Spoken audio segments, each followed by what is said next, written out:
Makanya saya katakan, saya itu kalau lihat anak saya lebih banyak saya melihat itu putune Kanjeng Nabi ketimbang itu anak saya. Paham? Jadi saya kalau gendong anak saya itu sama senang, aku gendong putu Kanjeng.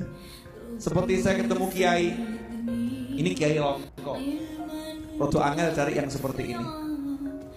Kiainya mijeti saya, itu ngomong sama murid-muridnya, saya lagi mijet Kanjeng Nabi. Tekan hawamu,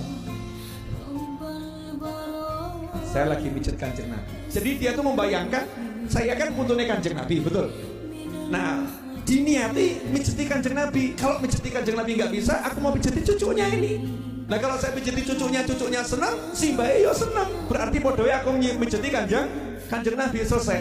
Aku lagi mijeti Kanjeng Nabi, nggak lihat sayanya. Jadi aku yo rodok nganyelke. Habib Novel nyebelin. Assalamualaikum warahmatullahi wabarakatuh. Om Swastiastu, Namo Buddhaya, salam kebajikan. Video di awal itu adalah salah satu oknum habaib yang saya kira semua kita sudah kenal.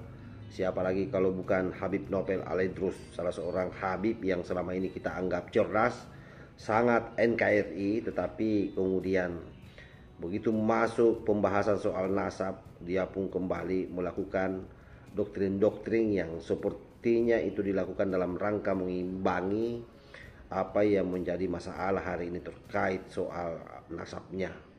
Bisa dibayangkan saja kalau dalam cerita dongengnya, anaknya pun kalau dia gendong, dia membayangkan katanya Rasulullah Sallallahu Alaihi Wasallam yang dia gendong.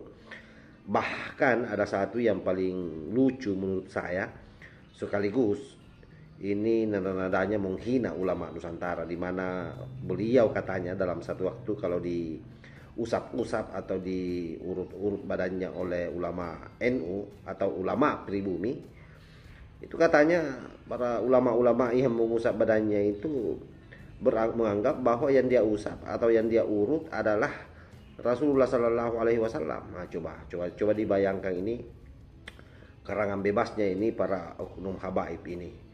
Dan intinya bahwa semua ini mereka lakukan, saya kira orientasinya hanya satu.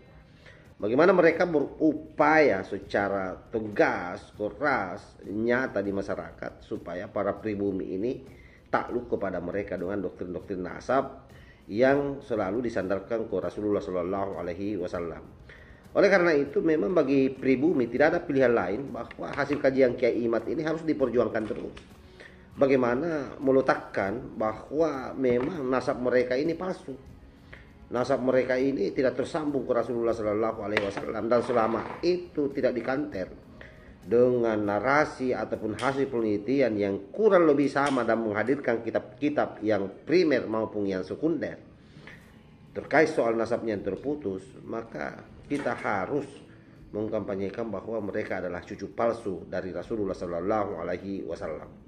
Apapun upaya mereka, sekian banyak dongeng-dongeng yang dia lontarkan, saya kira kita harus finalkan bahwa itu semua sengaja dilakukan dalam rangka menutupi apa yang menjadi perdebatan hari ini terkait soal nasabnya. Dan dongeng-dongeng seperti ini tidak bisa kita biarkan karena akan membunuh pemikiran umat Islam di Indonesia. Seolah-olah bahwa dogma-dogma ini akan menghabisi apa yang menjadi kelebihan kita selama ini sebagai umat Islam dalam konteks keilmuan. Kita tahu bagaimana tokoh-tokoh ulama-ulama dulu keilmuannya itu sampai kemudian membesarkan agama Islam, bukan dengan doktrin-doktrinnya. Dan itu hari ini memang terlupakan oleh semuanya. Semua terbuai dengan doktrin-doktrin yang ngaku-ngaku cucu Rasulullah Sallallahu Alaihi Wasallam. Pada akhirnya sebenarnya mereka hanya mendegradasi ulama-ulama pribumi supaya ulama-ulama pribumi ini ditinggalkan oleh para pribumi. Wallahul muwaffiq ila aqwamit thariq. Wassalamualaikum warahmatullahi wabarakatuh.